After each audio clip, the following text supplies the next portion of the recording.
I backed out of the room and went straight to the hallway. The family photos. I don't know why I checked them. Some instinct, some part of my brain that had been quietly cataloguing wrongness and was now connecting dots. Every photo of Liam on the wall was blurred. Not the whole picture, just his face. Like he'd moved during a long exposure, a smudge of features where his grin should be. But the photos had been fine when we left. I'd dusted this hallway the day before we drove to the coast.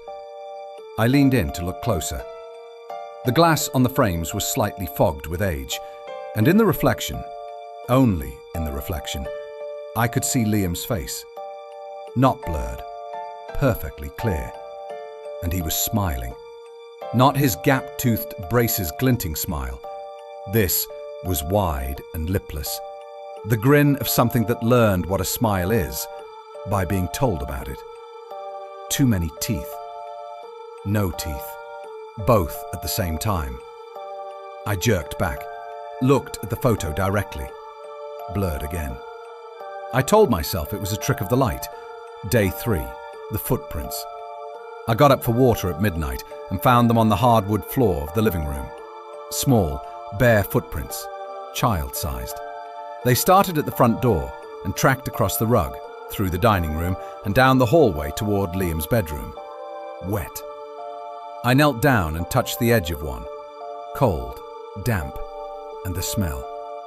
God, the smell. That same sweet, stagnant rot. Like the water in a tide pool where something's been decomposing for weeks. Like the ocean back in that cove. I followed them. They led all the way to Liam's room, and that's when my stomach dropped. The footprints stopped 3 feet from his bed. Just stopped. The last one was perfectly intact, as if whoever made them had simply ceased to exist. Or as if they'd been lifted from that spot and placed somewhere else. Somewhere without footprints. I checked Liam. He was asleep. Or his eyes were closed, his chest rising and falling in slow rhythm. Normal. Except his hands were folded neatly on his chest, the way you'd position a body in a casket. And his room was freezing. My breath didn't fog, but it should have. I didn't sleep again that night. Day 4. Mom and Dad stopped humoring me. I showed Mom the photos. She looked at them, tilted her head and said, "Honey, they look fine to me." I showed her the footprints. By then they'd dried to faint salt rings, and she said the dog from next door probably got in. We don't have a dog door. The neighbors don't have a dog. "Maybe you should talk to someone," she said, not unkindly. "You seem really on edge. It could be stress. You know, post-vacation blues." "Mom, there is something wrong with Liam." Her face hardened. "Liam is fine. He's adjusting to being back. Kids need routine, and we disrupted his. You're projecting." "Did you see him last night?" He was standing in the hallway at 3 in the morning like a, "I'm scheduling you an appointment with Dr. Reeves." Her voice was steel, wrapped in mom concern. "I won't have you obsessing over your brother.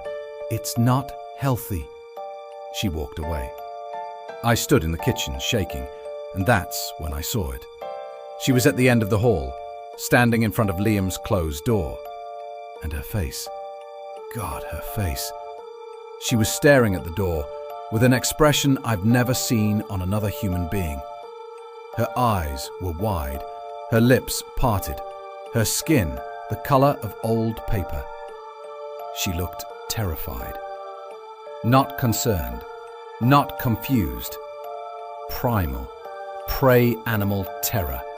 The kind of fear that paralyzes. She stood there for 10 seconds. Then her face went blank, smooth as a mask, and she turned and walked to her bedroom like nothing had happened. She saw something. She knows. And whatever it is, it won't let her say it. Day 5. My phone.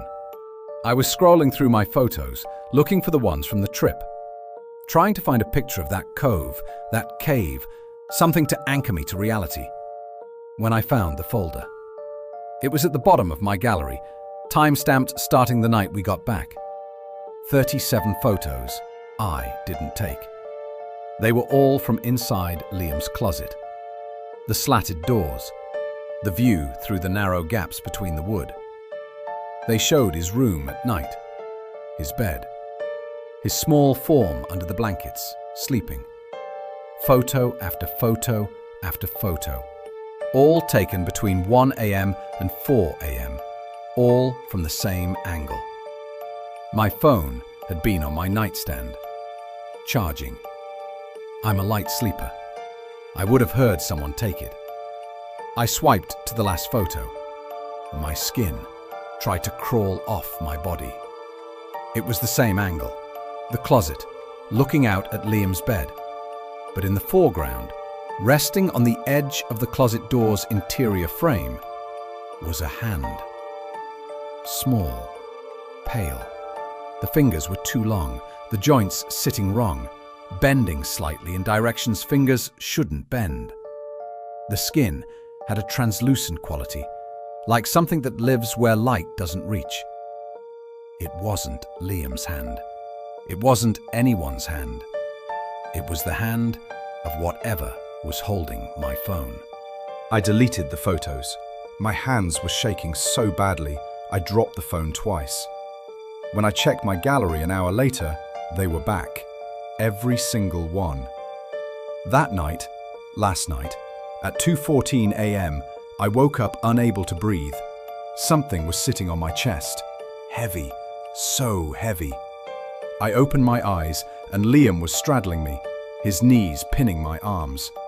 He was looking down at me and his eyes were open but empty, like glass marbles pushed into dough. No recognition, no Liam behind them. He leaned down until his face was an inch from mine. His breath smelled like brine and something older, something that made my hindbrain scream. "Remember when you almost drowned when you were 8? He whispered, and the voice was his, but also not his, layered, doubled, like two people speaking in imperfect unison. "The water was so cold, it filled your lungs. We remember." I couldn't move. I couldn't scream. All I could do was stare up at my little brother and feel the cold spreading through my chest, like I was back in that pool, going under, the chlorine burning my throat. He blinked. Life flooded back into his eyes. He looked confused, then embarrassed. "Sorry, bad dream." He climbed off me and shuffled back to his room, and I lay there gasping, tears running into my ears. I almost drowned at the YMCA pool when I was 8. I never told anyone. It was my secret, my shameful near-death that I buried so deep I barely admitted it to myself. Liam was a baby when it happened. He couldn't know, but it could.